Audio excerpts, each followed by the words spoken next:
Operation Overlord is a massive understatement. D-Day was a major turning point in World War II. While the Allied landings in Normandy aimed to liberate Europe for many soldiers, it became a brutal fight for survival. On Omaha Beach, there are no safe places on Omaha Beach. There are relatively safe places. The seawall, a slanted wall that leads from the beach to the main road. One German soldier, Heinrich Severloh, became infamous. From a fortified position with an MG-42, he allegedly caused up to 1,000 US casualties. So if a German firing an MG-42 fires into that landing craft, as soon as that ramp goes down, in about 4 seconds, he's killed every American on board. It was a brutal, brutal battle. His story is controversial, but it cemented his place in history for all the wrong reasons. On the morning of June 6, 1944, the largest amphibious invasion in history, Operation Overlord, was launched. After years of planning, the Allied forces aimed to land in France, establish a foothold, and begin the final push to defeat Hitler's empire from the west. For nearly 5 years, Europe had been under Nazi rule. Despite brutal fighting on the Eastern Front and resistance from occupied countries, Germany's grip remained strong. The Allies knew that to finally defeat the Third Reich, they had to do more than fight in Italy. They needed a massive attack in France to hit Germany from the west.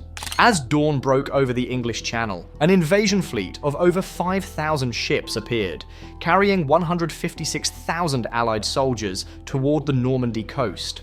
Among them were 34,000 Americans headed for the sector codenamed Omaha Beach. This landing zone would become the deadliest of the day. It's the greatest joint Army, Air Force, Navy, coalition, multi-service, military operation in the history of Earth. Within hours, the sand was covered with casualties. Many soldiers drowned under the weight of their gear before even reaching the shore, while a wall of fire cut others down. Fire came from multiple German positions. One was Severloh's MG-42 at WN-62. Heinrich Severloh was born in 1923 in a small farming town in Lower Saxony, Germany. Raised on his family's farm, he expected a simple life connected to the land, defined by hard work and family rather than political ideology. There's no evidence he was an ardent Nazi. Sources describe him as apolitical. His military career got off to a bad start. During training, a critical comment about the food earned him a brutal punishment: weeks of hard labor in the freezing winter. The exhausting work left him weak, and so sick with tonsillitis that he had to be hospitalized. He spent months recovering in a military hospital. The experience left lasting damage to his health and a deep resentment towards the army for nearly breaking him before he ever saw combat. After his release, he was briefly sent home to work on his family's farm. But the war demanded more men. By 1943, with mounting losses on the Eastern Front, every able-bodied soldier was needed. Severloh was recalled to duty and assigned to the 352nd Infantry Division, a unit stationed in occupied France, composed of young recruits and battle-worn veterans. Severloh himself was an unremarkable soldier, not a decorated hero or a natural leader. Yet, by the age of 20, this quiet farm boy was positioned in one of Europe's most fortified defense systems, about to play a role that would haunt him for the rest of his life. Adolf Hitler had long predicted that the Allies would invade Western Europe. In response, the German military built a vast system of defenses along the Atlantic coast to stop them. This defensive system was called the Atlantic Wall. It stretched all the way from Norway to the Bay of Biscay, and its goal was to make any Allied invasion so costly it would fail on the beaches. The job of improving these defenses was given to Field Marshal Erwin Rommel, one of Germany's best commanders. Rommel's strategy was simple: stop the Allies on the beaches. He knew that if they secured a foothold, Germany would be overwhelmed by the Allies' superior numbers and supplies. To prevent this, he ordered the coastline to be heavily fortified with thousands of bunkers, minefields, and anti-tank obstacles. Under his command, thousands of bunkers, minefields, and gun emplacements were built.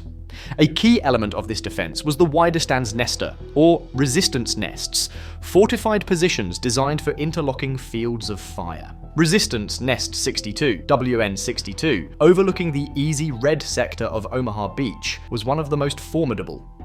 From his foxhole in WN62, Heinrich Severloh was assigned to an MG-42 machine gun, positioned to fire directly into the surf where American soldiers would land. The position offered a clear, deadly view of the open beach. The defenders of WN62 were led by Oberleutnant Bernhard Fröking, a 32-year-old schoolteacher who earned his men's respect through his steady leadership. Fröking's steady leadership earned Severloh's trust, shaping his conduct at WN62. In the weeks leading up to the invasion, German intelligence mistakenly predicted the main Allied landing would be at Calais, not Normandy. This led to a false sense of security for units like Severloh's, which were left relatively undermanned. However, WN62 remained a strong fortress. Positioned on a slope 50 meters above the sea, its guns commanded the entire beach. On the eve of June 6th, the men waited. The monotony of garrison life was broken by the distant flashes of artillery over the English Channel. Alarms sounded along the coast. By dawn, the invasion force was visible on the horizon, heading directly for them. In his fortified position, with his MG-42 ready, Heinrich Severloh prepared for the battle that would define his life. Shortly after midnight, Allied paratroopers descended behind German lines. The distant thrum of aircraft filled the night sky, followed by the shouts of alarm from sentries. Men craned their necks upward as parachutes opened like ghostly flowers in the darkness. Sporadic rifle fire echoed inland, but there was little the defenders of WN62 could do but watch the spectacle unfold, uncertain of its scale. By sunrise, the sea was filled with the Allied armada. At 6:30 a.m., the ramps of the first landing craft dropped, and soldiers of the US 1st Infantry Division charged into the waves. Burdened with heavy equipment, they pushed through the surf, many believing the pre-landing bombardment had neutralized the German defenses. They were tragically mistaken. From the cliffs above, the order to fire was given. Severloh squeezed the trigger of his MG-42, and the weapon roared to life, its terrifyingly high rate of fire earning it the nickname Hitler's Saw. Bullets tore into the American soldiers struggling in the waist-high water. Entire squads were cut down in moments as the sea turned red with blood. Landing craft after landing craft met the same fate. Some men jumped over the sides only to be dragged under by their gear. Severloh fired relentlessly, the gun barrel growing hot as he fed it belt after belt of ammunition. During brief pauses to let the machine gun cool, he switched to his rifle, taking aimed shots at distant targets. From his elevated vantage point, he watched as figures collapsed on the beach below. Survivors would later describe the scene as a slaughterhouse. For about 9 hours, fighting on Omaha intensified to catastrophic levels. For nearly 9 hours, Heinrich Severloh held his position. As other German posts around him were silenced by naval gunfire or abandoned, he continued firing. According to some reports, his MG-42 was one of the last active machine guns at WN62 for much of the morning. Driven by a mix of duty and the sheer will to survive, he fired into the waves of advancing soldiers. In his memoirs, Severloh recalled a memory that haunted him more than any other. He spotted an American soldier taking cover, and with his rifle, fired a single shot that struck the man.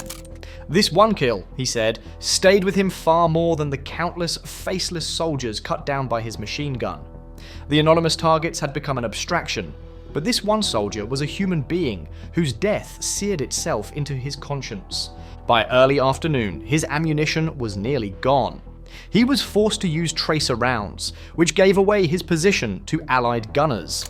American tanks and artillery soon zeroed in on the nest, and explosions began tearing the bunkers apart. The once impregnable fortress was crumbling. At 3 p.m., with their position overrun, Lieutenant Fröking ordered a retreat. Wounded and exhausted, Severloh abandoned his post. The constant recoil had bruised his body. The noise had deafened him, and his mind was reeling from the enormity of his actions. Behind him, Omaha Beach was a testament to the destruction he had helped cause. Severloh and the few survivors of his unit retreated inland, only to be captured shortly after the battle by elements of the US 1st Infantry Division. In a cruel twist of fate, his captors were soldiers of the same US 1st Division that had faced his relentless fire from WN-62. The man who had been the terror of the beach now stood before them as a disarmed and defeated prisoner. Severloh was transported to a prisoner of war camp in England and later shipped to the United States, where he remained for nearly 3 years. He rarely spoke of what happened at Normandy, burying the memories deep within himself. But he could never forget the images from that day.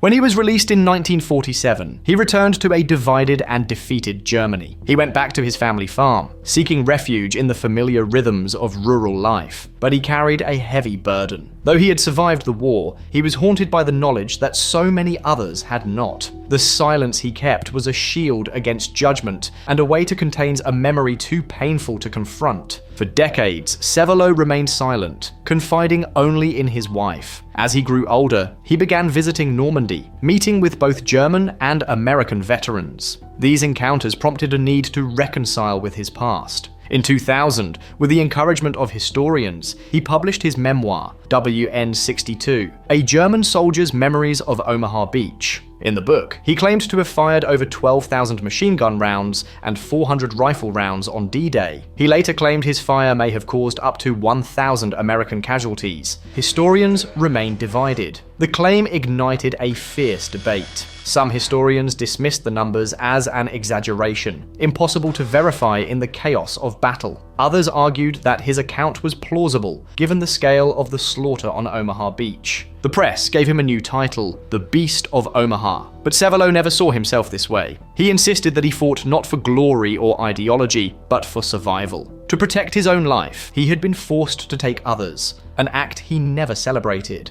His memoir